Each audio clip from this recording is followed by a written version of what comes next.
কিন্তু আমি একটা প্রশ্ন করতে চাই যে আপনি কি ডক্টর মোহাম্মদ ইউনূস এবং তার উপদেষ্টা পরিষদের উপর রেগে আছেন? মানে প্রশ্নটা এই কারণে করছি যে আপনি প্রায় শুরু থেকেই প্রতিটা পদক্ষেপের পরের ফলের দিকে আপনি খুবই কঠোর সমালোচনা করছেন, দায়ী করছেন, যেইটা আসলে দায় তাদের দেয়ার থেকে আগের সরকারের বা বর্তমানে যে চলটা চলে আসছে গত 30, 35, 50 বছরে তার জন্য দায়ী করা যায়। কিন্তু আপনি আসলে রেগে আছেন কিনা, খুব ক্ষুব্ধ আছেন কিনা এই সরকারের উপর, ডক্টর ইউনূস সরকারের উপর স্পেশালি? আচ্ছা ধরেন আমি একটা আপনাকে এক্সাম্পল দিয়ে বোঝাই। জি। সরি, ধরেন আমার ছেলে স্কুলে যায়, সে স্কুলের রেজাল্টটা একটু খারাপ করলো, অঙ্কে মনে করেন সে 100-র মধ্যে 35 পেল অথবা 40 পেল, আরো অনেকের ছেলে কিন্তু এর চেয়েও কম পেয়েছে। আমি কার উপর বেশি রাখবো? আমার ছেলের উপরে। যাকে আমি বেশি ভালোবাসি, যার উপর আমার বেশি প্রত্যাশা, তার উপর কি আমি ক্ষুব্ধ হব না? হব তো। আমি আমার সন্তানকে আরো 50 বছর পরে কি করবে, 20 বছর পরে কি করবে, আমি তো সেটা নিয়ে চিন্তিত। কাজে আমি কি বলবো না যে তোমাকে আমি ভালোবাসি, তোমার কাছে আমার এত এত প্রত্যাশা, তো তুমি কেন বাবা খারাপ করছো, এটা আমি বলবো না? কিন্তু আমি আপনাকে বটম লাইনটা বলি, আমি ডক্টর ইউনূস সরকারকে নিঃশর্তভাবে ভালোবাসি। প্রথম দিনও ভালোবাসি, আজকেও ভালোবাসি। কারণটা কেন? তাদের চেহারা খুব ভালো এই জন্য না, তাদেরকে আমি ভালোবাসি এই কারণে যে আমি মনে করি যে এত বছর পরে এই দেশের মানুষ একটা সুযোগ পেয়েছে যে নিজের মতো করে একটা দেশ গড়ার, নিজের মতো করে একটা নিয়ম তৈরি করার, যে নিয়ম থাকলে পরে আরেকজন স্বৈরাচারীর জন্ম এই দেশে হবে না। আমি এই প্রত্যাশার থেকে তাদেরকে ভালোবাসি। তো যখন আমি দেখব যে তারা ভালো করছে না অথবা ভালোর দিকে যেতে পারছে না, হয়তো বললাম পরীক্ষা যখন হয়নি, হ্যাঁ হয়নি, আমি যখন দেখছি আমার ছেলেটা অঙ্ক প্র্যাকটিসটা করে গেম খেলছে, তার উপর আমি ক্ষুব্ধ হবো না? হবো। তুমি তো অঙ্কে খারাপ করতেছো, কিন্তু সেই জায়গাটা কিন্তু সতর্ক করার চেষ্টা করেছি, আমি বলার চেষ্টা করেছি আপনারা যেভাবে যাচ্ছেন ভালো হচ্ছে না।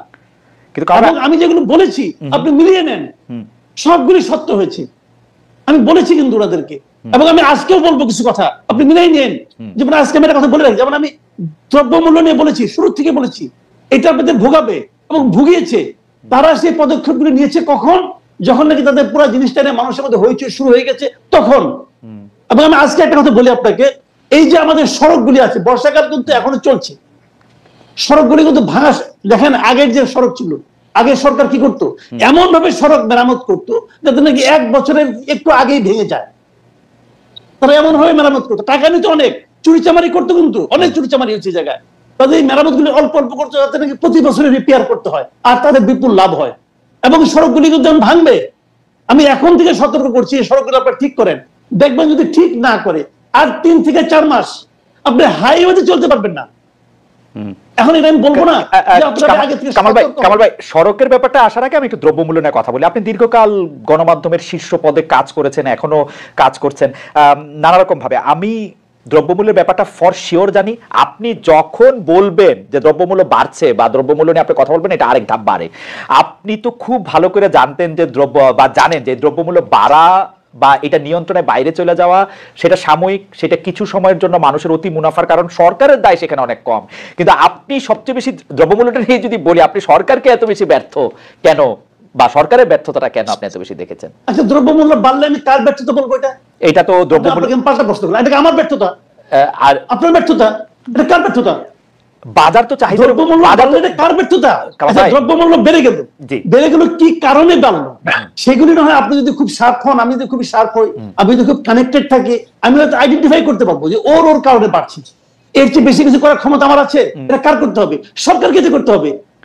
সরকার যখন একজন যে চেয়ার, দেখেন এই ব্রিগেডিয়ার সাখাওয়াত হোসেন, উনি এখন যে একটা জায়গায় চেয়ারে বসেছেন, এর আগে কিন্তু ওখানে ছিলেন না। যখন উনি না ছিলেন তখন ওনার কাছে কি গভর্নমেন্ট যে অ্যাপারেটাস গুলো ছিল না, তখন উনি হাজার বললেও কিছু হতো না। কিন্তু যেই মাত্র উনি যে চেয়ারে বসলেন তখন কিন্তু সরকারের সমস্ত ইনস্ট্রুমেন্ট গুলো ওনার হাতিয়ারে পরিণত হলো। এখন ওনার দায়িত্বটা কি? হাতিয়ার গুলো জায়গা মতো ব্যবহার করা। যদি ব্যবহার কেউ না করে আর যদি বলে যে আমি লিগেসি নিয়ে আসতেছি, আওয়ামী লীগ আমলে হয়েছিল, আমি কি করব? তাহলে বুঝতে হবে কি যে উনি ওই হাতিয়ারগুলো হয় দেখতে পাননি অথবা ওই হাতিয়ারগুলো ব্যবহার করতে জানেন না। কারণ একটা প্রশ্ন শুধু করি যে এই সরকার যে হাতিয়ারগুলি পেয়েছে, আমরা যদি তাদেরকে আমলাতন্ত্র বা যারা এক্সিকিউশনে তাদেরকে বলি, তাদের যে কাজ করার ক্ষেত্রে যে রেগুলার নিয়ম কানুন, সেটা আওয়ামী লীগ সরকারের সাথে দুর্নীতি দিয়েই হোক আর অন্য কোনো বোঝাপড়া দিয়েই হোক, এটা একটা সিস্টেম তারা দাঁড় করাইছিল। এখন এই সরকার আইসা তো সেই হাতিয়ারগুলি ব্যবহার করতেছে, যেটা নানাভাবে দুর্নীতির মরিচা পড়া, অন্যায়ের ঝামা দিয়ে ভোতা হয়ে যাওয়া, সেগুলি তারা কিভাবে আর ব্যবহার করবে? মানে আমি জানতে চাইতেছি আসলে, মানে এটা আমি আপনাকে বলি জি, সেগুলি তারা ব্যবহার করছে কেন? তাদের কি সেগুলি কি ব্যবহার করার জন্য আমরা তাদের হাতে পায়ে ধরছিলাম যে ভাই আপনি এই আমলাকে নিয়ে এই কাজ করেন? বলছিলাম কেন ওনারা ওই আমলাকে নিয়ে কাজ করছেন? কেন ওনারা ওই সচিবকে নিয়ে কাজ করছেন? আমি একটা কথা আপনাকে বলি, শুনেন।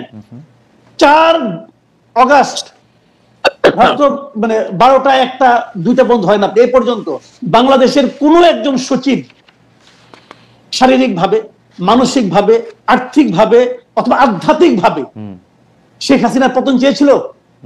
চাইনি। বরং যারা তাদের সমস্ত কিছু দিয়ে শেখ হাসিনার গভর্নমেন্ট টিকে থাকুক সেটা চেয়েছিল। 5 তারিখে সবাই এই গণঅভ্যুত্থানের মাধ্যমে আসা নতুন সরকারের পক্ষে হয়ে গেল। 8 তারিখে শপথ নিল, তারা সবাই ডক্টর ইউনূসের লোক হয়ে গেল, ব্রিগেডিয়ার সাখাওয়াতের লোক হয়ে গেল। ওনারা তাই মনে করছেন কেন? কেন তারা ব্যবস্থা নিলেন না? এখন যদি উনি বলেন যে ওনাদের রেখে যাওয়া ইনস্ট্রুমেন্ট আমি কিভাবে কাজ করব, তার মানে কি ওই ইনস্ট্রুমেন্ট গুলো তো আপনাকে রাখছেন আপনাদের কাছে। আপনি বলবেন কি হতে পারতো? আমি আপনাকে বলি না যে পুরো আমলা আপনি শেষ করে দেন, আমি বলি না। আমি এটা বলি যে যারা নাকি অ্যাক্টিং সচিব ছিলেন যারা, তাদেরকে আপনাদের উচিত ছিল প্রথম 1 সপ্তাহের মধ্যে সরাই দেওয়া। সরাই দিলে কি হইতো? পুরো আমলাতন্ত্র, পুরো ব্যুরোক্রেসির মধ্যে একটা মেসেজ যাইতো। কারণ একটা জিনিস আপনি মানবেন, আপনি দীর্ঘদিন নিজের সাংবাদিকতা করেছেন, মানবেন যে জয়েন্ট সেক্রেটারি, এডিশনাল সেক্রেটারি পর্যন্ত প্রতিভা দেওয়া হওয়া যায়, কিন্তু সেক্রেটারি হতে হলে তাকে অবশ্যই সেই গভর্নমেন্টের সঙ্গে পলিটিক্যালি ইনভলভ থাকতে হয়। সেই গভর্নমেন্টের সমস্ত সেক্রেটারি নিয়োগ হয় রাজনৈতিক ভাবে। আমি একটু বোঝাতে, রাজনৈতিক ভাবে নিয়োগকৃত সেক্রেটারিদের সরাই দিতেন ভাই, এতে কোনো দেশের ক্ষতি হতো না। ছাত্ররা যদি উপদেষ্টা হইতে পারে, এডিশনাল সেক্রেটারি দায়িত্ব পালন করতে পারতো। পারেন নাই কেন করতে? কারণ আপনারা ওই সিস্টেমকে টিকে রাখতে চাইছেন।